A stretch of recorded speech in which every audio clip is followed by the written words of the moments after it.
So you have this career moment where people step from that individual contributor role into a manager role completely untrained. We at AstraZeneca, there's lots we can do and lots we do around ensuring that managers feel prepared for that transition. Today's guest is Phoebe Garfinkel. She is a head of HR at AstraZeneca UK. She brings a unique perspective across all levels of management in one of the country's largest companies by market cap.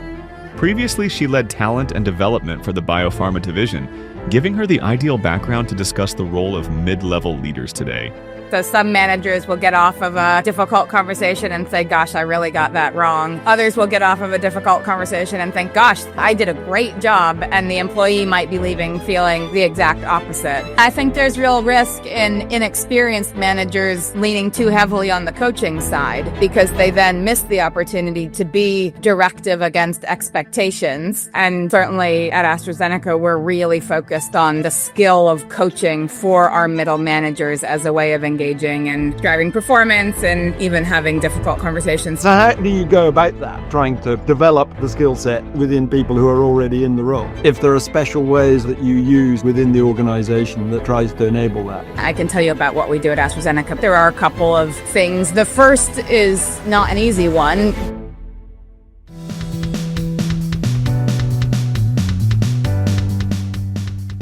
Hello, Phoebe, and welcome to the Power Between podcast. Hi, Roddy. Nice to be here. Phoebe, I'm really pleased to have you with us today. In your role as head of HR for AstraZeneca in the UK, you have a wonderful overview of all layers of management and leadership in really a very big organization. I think AstraZeneca is now the largest company by market cap anyway in the UK today, and has nearly 100,000 employees worldwide, of which 1/10, 10,000 or so are in the UK. I think that's right. So, I mean, that's a lot of people to be responsible for. And before you came to this role a couple of years ago, you were head of talent and development for the biopharma division, I think. So you've got the perfect credentials for exploring the role of mid-level leaders with us today. But perhaps before we jump into that, it would be good to understand a little bit about you and your journey into these roles and what you did before that. Yeah, absolutely. Thank you, Roddy. So just one small correction. I'm not responsible for the entire UK footprint in my role. I'm responsible for the UK-based affiliate, which is our field teams and our commercial head office teams. So Okay. just want to be sure that's clear for our listeners. Yeah, so I'm in at the moment a head of HR role, but I've had a very non-traditional career path, starting with an undergraduate degree in poetry, which I always tell people sort of helped me learn how to use language in lots of different ways. And I will say that's come in useful. I then fell in love with agricultural food systems, which is not a topic that a lot of people get energized about, but I grew up in rural Maine and lived amongst dairy farmers and amongst farms for the first half of my life, and felt quite passionately about ensuring that small-scale agriculture can continue as a way of life for farmers, and was interested in some of the sustainability aspects of organic farming. And so for the 4 years after my undergraduate degree, I worked in food systems, and I developed a love of systems thinking and a love of community and the things that communities can get done when they set vision and strategy. And I decided pretty quickly that if I wanted to be effective in that space, I probably needed a policy degree. So I then went to Cornell University in the US, where I'm from, and got a public administration master's. So I have an MPA, and went in thinking that I would get a policy degree and do international development. And actually, while at school, fell in love with behavioral economics and negotiation and systems modeling and a lot of the things that the business school was teaching at that time. And so I like to say I graduated with a bit of a hybrid degree.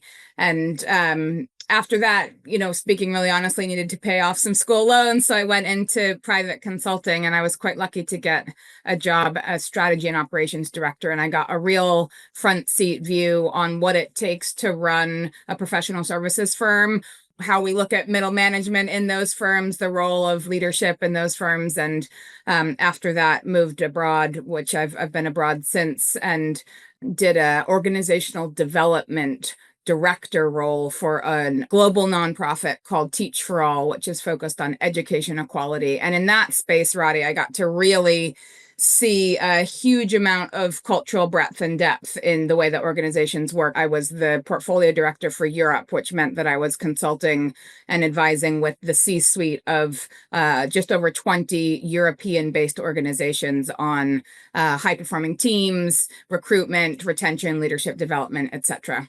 So then found my way to Cambridge and have been at AstraZeneca for the last 5 years. And as you said, was in the talent space and am now in HR lead role. Well, that's quite the journey, isn't it? I mean, from poetry through public sector, non-profit, and now into very much the private sector.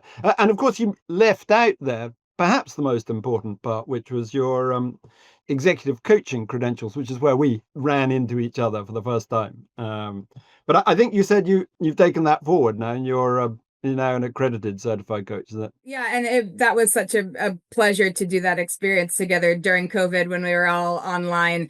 And I use executive coaching as a tool all the time. And certainly at AstraZeneca, we're really focused on the skill of coaching for our middle managers as a way of engaging and driving performance and even having difficult conversations. So that coaching credential that you and I share has come in incredibly valuable over the past couple of years. Yeah, I think it creates a really useful mindset to approach dealing with people. Apart from, I mean, obviously there's the pure coaching part too, but I think it just positions a sort of questioning and supportive mind, which when you're building community is clearly part of the role.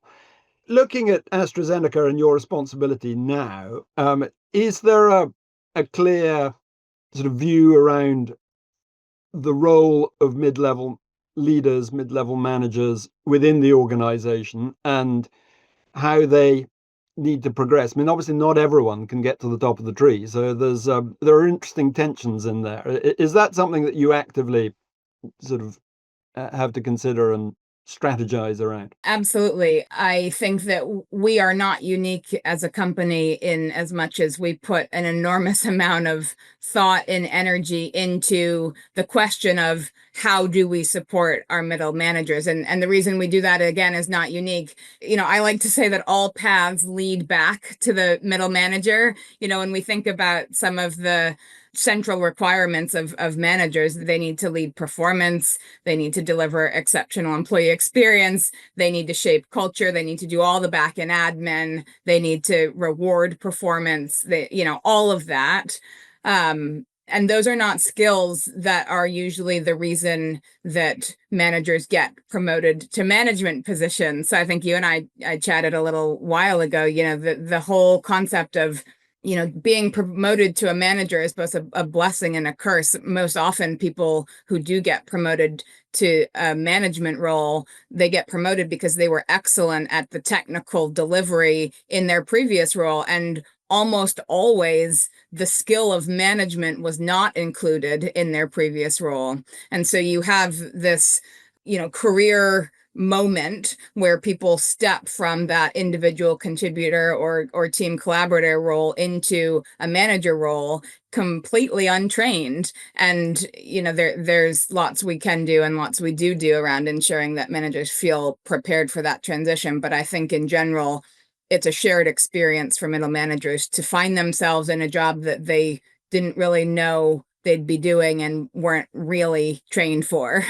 And that's the essence really of middle management, I think, is that you become an expert in your technical functional area, and then suddenly you're being tasked with doing something which is completely different and draws on a completely different set of skills. So how do you go about that, trying to develop the skill set within people who are already in the role? I think that, there's thousands of ways and thousands of programs out there to upskill managers and to continually develop managers. And I can tell you a little bit about what we do at AstraZeneca, but maybe first I'll talk from my own perspective a little bit more philosophically, which is that I think that there's no silver bullet in the programming side of things. To be honest with you, I've never seen the best manager uplift program that is the one that works. I think if something like that was out there, whoever designed it would be a millionaire and we'd all be using it. So I don't think that exists. But I do, I know from the research and from my own personal experience, I think that there are a couple of things that need to be in place in order for managers to succeed in that role, whether they've been doing it for 4 days or for 14 years. The first is not an easy one, but it's a sort of a shared vision from the top of the organization about what we expect from managers, full stop. What do we expect them to do and how do we expect them to do it? And then the sort of what's in it for me statement for the managers. So, being a manager ends up meaning a lot of extra tasks beyond the day job, and getting someone to show up for a training on that has to deliver. That training has to have a really strong what's in it for me motivator for the manager to show up and to learn how to do it. And so the shared vision from the top, the what of that management is usually pretty straightforward. It's about vision setting. It's about driving performance through coaching and direction and offering feedback, rewarding performance, building talent bench, doing all of the, sort of back end admin. The how managers do that, in my opinion, and certainly the way that AstraZeneca does it, is a values-based question. We want managers to be acting in line with our values. And so the how they go about each of those more mechanical steps need to be value aligned. They need to show up as humans. They need to meet the employee where they are, etc. And the what's in it for me, I think, is a little more challenging. I mean, ultimately, great managers should deliver great performance, great employee experience, and great culture. I think that the real what's in it for me from my perspective for managers to upskill is around job satisfaction. The more credible and confident you feel in the management elements of your job, the more pleasurable your job is, the more performance you see. Sometimes that results in, financial incentive, etc. So helping managers see why they should care about getting better at some of these job elements, I think is really important. So that's a little bit about what I think is important when you're setting up the upskill for managers, if that's helpful. Yeah, no, absolutely. I mean, I think that focus on purpose and meaning, so people see beyond just getting a pay packet of the extrinsic rewards, ultimately it comes down, that flip to higher performance, the additional part comes from the intrinsic part, which is having a feeling that you're doing something worthwhile and useful and engaging. And that's really difficult. It's a difficult thing to teach. It's a difficult thing to construct the sort of environment for. And I wonder if there are special ways or ways that you use within the organization that tries to enable that. Yeah, so I would say for our listeners, we don't usually say this out loud, but I think it's okay for someone who gets promoted to a manager role to do it for a little while and decide this is not for me. I think we tend to be so ingrained in this sort of linear career progression that we forget about lateral progression or staying in role to deliver over time. So just as a note, for folks who do find themselves in that manager role and really hate it, that's okay. And we shouldn't shy away from moving back out of that manager role.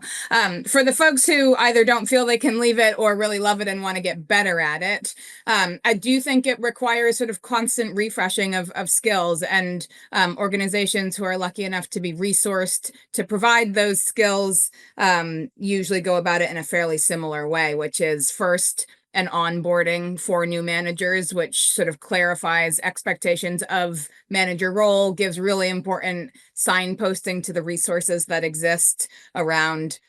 In our organization, for example, we're really focused on coaching and feed forward as a key tool for managers to both drive performance, but also correct off-track performance, to do some of the harder things like deliver reward decisions, and then certainly to be building inclusive teams and meeting people human to human. We really rely on that coaching mindset, as you and I discussed at the beginning, and we rely on sort of high volume of feed. We call it feed forward, which is about giving the employee, the manager view on performance and how they can do it even better in the future. So it's a forward-looking piece of development feedback. How do you, I mean, a lot of this is about creating the condition that people feel comfortable to doing for doing that. So can that only really be led by people at the top of the organization, or how do you sort of create that environment? The conditions for coaching and feed forward, you mean? Yeah, yeah. Yeah. So I think absolutely it has to be modeled and campaigned by the top repeatedly forever. It's sort of an always on campaign, right? And then the saying always goes, people don't leave organizations, they leave managers, right? I think then it really does come down to a consistent behavior over time at each level of management in an organization. So if you have a CEO saying one thing and then you have 6 layers down behaving completely differently than that, the person that reports to them is going to model what they see and they're going to behave in that way. And so it's sort of both, my answer would be, it's both a cultural acknowledgement that the way we do things around here, in our case, is to take a coaching approach and give feed forward. And then it requires each leader to be living in to our values and behaviors around coaching and feed forward. And of course, you have pockets where that's not happening, but we try to understand where that is, and then we try to understand why that is and adjust it. But in terms of the coaching approach, then, so is that for, I mean, are you trying to get all managers to have a sort of coaching mindset, or are there sort of particular internal coaches that are tasked with doing that? And how does that work in practice? Yeah, a little bit of both. So about 4 years ago, we transitioned away from numerical performance ratings and implemented a system called professional development. And that process relies on really good continual feed forward and coaching conversations throughout the year to ensure that people understand how they're tracking against their performance, how they're meeting goals, and whether they need some additional support. And so at that point, we implemented a number of training workshops around taking a coaching approach for all of our line managers. And so every single line manager went through a series of conversations to understand, what do we mean when we say coaching? How might a coaching approach look like? What might take place in a coaching conversation across some of these key manager mechanisms in the year? And refresh on those trainings linked to our performance. Excuse me, I misspoke. It's performance development, not professional development. Retrain each year on those elements, all of our manager population. At the same time, we have a pretty robust group of internal coaches, but those folks are available as needed to deliver coaching for the business. Mostly we rely on an external vendor, Ezra Coaching, among others, to deliver the sort of more one-on-one. We've got coaching as a service, we've got coaching as a mindset, and we've got coaching as a capability across the organization. So at this point, I would say it's very much embedded as a concept and very much in play as a practice. And everybody always can get better at it. And so we're trying to create the opportunities for people to find the time to get better at it. I mean, I've always looked at coaching as the sort of gold standard, really, of professional development, because it allows people the space and the structure to explore their own motivations and what impacts and drives that. But I mean, it is quite time consuming, and time is frequently the most precious resource within these roles. So is there a sort of a clear stipulation that this is important time and needs to be allocated, rather than sort of... I mean, I'm smiling because yes, there is. And I mean, we live in the same modern world, right, Roddy? I mean, I think that I remember a statistic from my early management days, which was that each direct report should take 10% of a manager's time. I don't know if that's still a statistic that is used in the world, but we have managers who have 12 or 13 people in their organization that they're directly managing. And that manager is expected to deliver their own content and deliverables. And so the idea that we have enough time as managers for every person, I think is a fallacy. And so what does that mean? It means that we also need managers. Again, all roads lead back to managers, right? Like we also need managers to be really good at time management and prioritization, and to understand, based on the human to human connection, when is it a 10-minute conversation versus when does it need to be an hour conversation? And that's why I really like the spectrum of direction versus coaching, because not every manager conversation is a coaching conversation. Plenty of manager conversations are a direction conversation. Me saying to you, we've got these 3 meetings coming up. I need briefings for these 4, and I need them to include these 6 things. Any questions? Do you know what I mean? Yeah, that's the transactional side rather than perhaps the relational side, and it needs to be a balance. And it needs to be a balance. And I think there's real risk in inexperienced managers leaning too heavily on the coaching side, because they then miss the opportunity to be directive against expectations.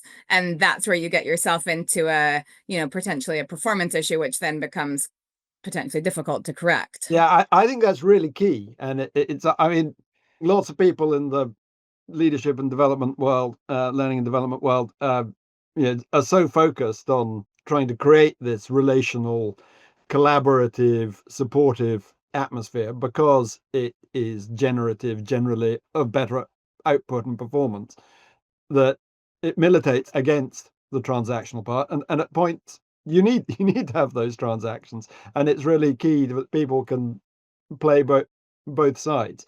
Is that something that I suspect when people are being promoted, and this needn't just be from AstraZeneca, this is across the board, but when people are promoted, and as we acknowledge, they're promoted from technical functional, essentially more transactional reasons, that's usually going to be within them anyway, that sort of ability, that capacity to do that.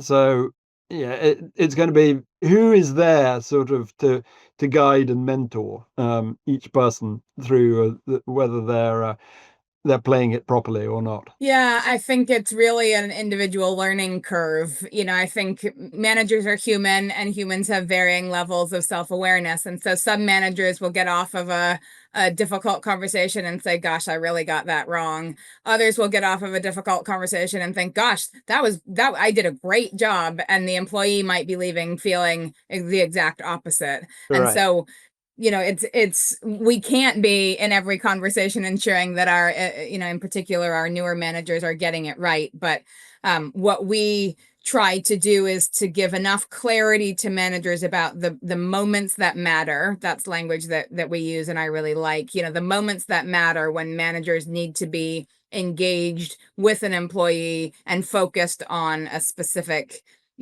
topic. And an example of that might be rewarding performance at the end of the year. And if somebody's performance hasn't met expectations, it is absolutely the manager's job to be able to say that clearly and factually. We often say clarity is kindness. Being clear with someone, even if it's news they're not thrilled with, is a much better option rather than trying to obscure it or to give a bunch of backpedaling on what the situation is. And so there's not an easy answer to how people self-evaluate their progress, but I think we've got some different forums where managers can come together to share learnings on how their coaching approach is going. And certainly on the HR side, we try to be listening ears for any managers who want more advice on how to upskill rapidly. Yeah, can you talk a bit more about those forums? I think that sort of peer group discussion is really important for a variety of reasons. It creates networks, it builds confidence, it shares experiences. But how do you manage that in AstraZeneca? Yeah, so I'll talk a little bit about some of the global work we do, and then I can talk a little bit about what we do within the area that I look after. So globally, for the past couple of years, we've run 2 what I think of are fabulous programs, both administered by an external vendor. One is called Manager as Coach, and the other is called Leader as Coach. And they are designed leadership and management development programs that last between 6 and 9 months. And they are online cohort-based learning opportunities where, in the instance of Manager as Coach, managers are coming together to learn how to take a coaching approach as a manager across the moments that matter. And as part of that learning journey, there are peer connection forums where managers can show up and share challenges, share successes, share best practices, and get support from one another. And often we hear that, one-off, two-off managers who have made a connection in those groups stay connected over time. So that peer cohort experience also takes place in our Leader as Coach group. And we now have an organized community globally, which is called Coaching Further, which is specifically for folks in the organization who have received a coaching accreditation, which you can receive from the Leader as Coach program. And that's an opportunity for joint connection, peer learning groups. I think there's supervision involved in that, and a pretty active online community of coaches across the organization. So that's for folks who are sort of further along in their coaching journey. And then locally, when we think about looking after managers in my patch, we tend to do sort of bite-sized, just-in-time trainings on whatever topic is relevant for managers at a given time. And we will, in those little mini modules or mini master classes, as we call them, create space for open question and connection. And then the chat, we use Microsoft Teams, the chat stays open for those mini modules, and managers come back in 2 weeks or 3 months later and say either, hey, I've got a follow-up question on this, or here's what I tried, in case anyone is interested. And that becomes sort of a running log of best practice and questions that people can refer back to. Fantastic. Just for clarity, the Manager as Coach and Leader as Coach, they're basically just for people at different stages in the organization, are they? Or is it viewing managers and leaders as two distinct? Yeah, so it is exactly as you've said, although, the Leader as Coach program offers a deeper dive into using coaching as an approach. And so because we know that some lower level managers are interested in that, we've opened that program up to middle managers as well. But the original design was for Leader as Coach to be for the more senior members of the organization. Fantastic. I mean, I've got a question here, but I suspect you may have answered it already. But let's see, if budget and time were no object, what would your ideal development journey look like for mid-level leaders? Oh man, I'd like to live in the world where budget and time were no issue. I think that at this point, we know that adult learners in modern organizations want to know what's available to them, and then they want to tailor their journey for the context they're in. And that personalization, I think, really yields high participation and attainment rates. And so I think we should listen to that. So as a design principle, I would go with a clear menu of offerings that would be everything from pick the 4 or 5 content spaces you want to focus on, and then choose your mode of delivery. And so your mode of delivery might be online learning only, it might be live workshops, or it might be in virtual workshops or in-person opportunities, and you could mix and match those. From a content perspective, I think there's a couple things managers have to be excellent at, and so I would include these in the programming. One, depending on the level of the manager, setting vision and strategy. And if you're not at a manager level where you're setting vision and strategy, absolutely, you're going to be at a level where you've got to help your team members understand how their contribution supports the attainment of the strategy and attainment of vision. And I think depending on where you are in your manager leader journey, That's a lifelong pursuit, doing that process well. And it's something that is, I think, pretty undertrained. So I would start with, if you've already got a vision and strategy from your team leader, how do you as a manager ensure that both you and your team are clear on how you're contributing to that? I would also ensure that coaching approach was part of the menu of offerings, because I think that content's important. I would ensure that having difficult conversations was really central. I think you've got different culture and style around the world, but it's rare to find a manager who right off the bat is really good at having difficult conversations. And so helping people over time as they grow in seniority understand what a successful difficult conversation looks like is really critical. More and more, I think a manager's ability to pull down information and then digest that and cascade that to their teams and signpost additional resources is really important. We at AstraZeneca, we're, as you named, a global matrixed organization. We have an enormous amount of information that comes from all parts of the organization, and it's hard to keep up with that. And a manager should be able to give you the sort of up to date information on what's happening very, very broadly with the company and share that out. But they don't have all the answers. And so knowing where to send their people is a skill. I think that skill should be worked on. And then finally, I don't have a neat package for it, but things like empathy, authenticity, humanity, and active listening, like showing up as a good human, all of that really human element of dealing with people, because that's what the manager job is. That should be in the menu on the buffet table for managers to be working with. Well, I won't get into sort of the technical skills of using AI and technology to make your job easier, but certainly prioritization and time management and all of that is critical. There's a lot on that list, and that, as ever, but I did say, of course, that time was not an object. So there we go.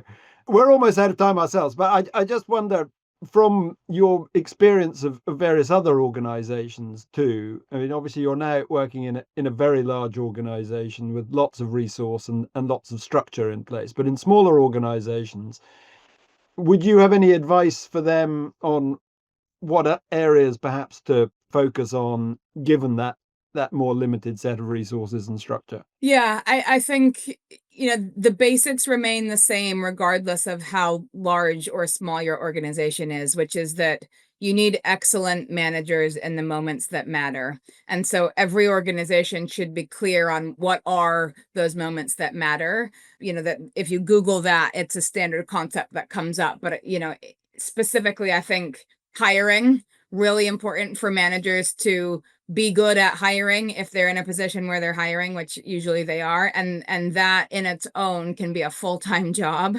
So that it's a moment that matters. And that first 90 days of bringing someone on board, how you onboard them as a manager to the team, to the organization, that experience of onboarding from an employee really does come down to how they feel about their manager and what they understand from their manager to be their job and how they're going to be rewarded for it. So it's really critical. Setting clear goals. I can't overstate the importance of setting clear goals, because an employee who lacks clear goals won't be able to deliver to their full potential. And a manager who has an employee that doesn't have a clear goal will never be able to drive performance in an effective way. And so, again, not a straightforward process, but I think having a clear goal setting process as a manager is critical. Helping people understand how they're paid.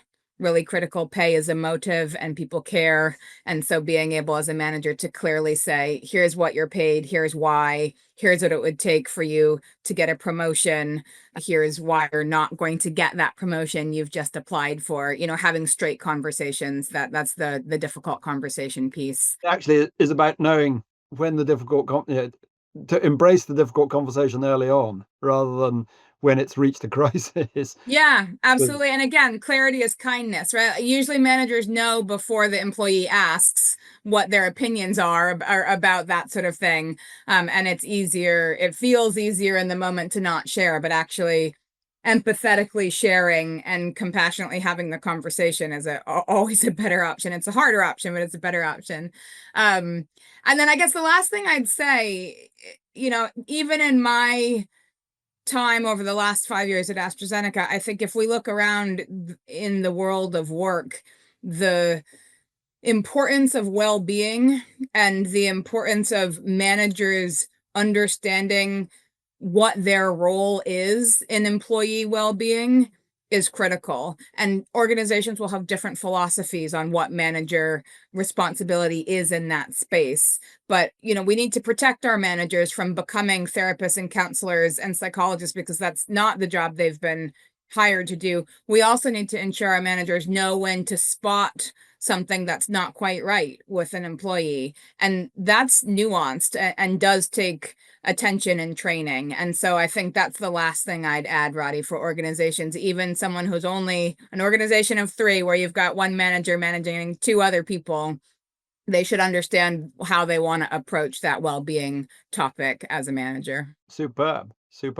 And in terms of the coaching part, can you see sort of simple ways of putting that into smaller organizations? Maybe not into an organization of just a handful of people, but if you've got, I don't know, 60 or 100 people as an employees, and then only 10, 15 managers, perhaps. Is that a viable size to be running sort of some form of coaching instruction? Absolutely. Again, I think the organization of 3 is a viable size. And the way that I would do it in a low resource intensive way is to frame it as critical questions.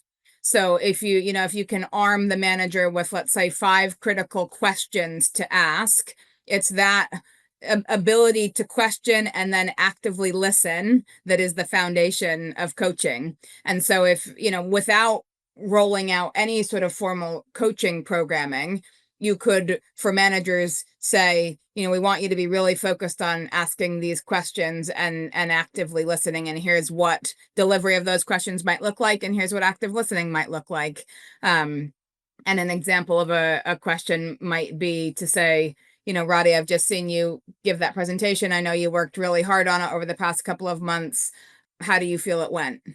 That's the first question. And then the manager needs to prepare for how they think it went. And if you thought it went great and I thought it went terribly, I need to be able to say, oh, that's interesting. I had a different view on that. I'd like to discuss it with you because it's important to me that you and I are aligned in how your performance looks.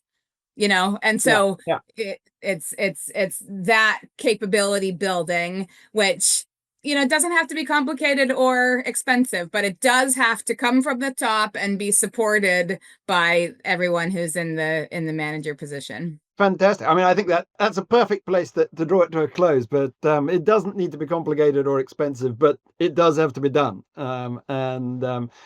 Phoebe Garfinkel, thank you very much. That was absolutely brilliant. We could go on for hours, but the clock is against us as ever, as we've been exploring through the last 45 minutes. But Phoebe, thanks a lot. It's been my absolute pleasure. Yeah, I can't wait to hear what other folks have to say on this topic.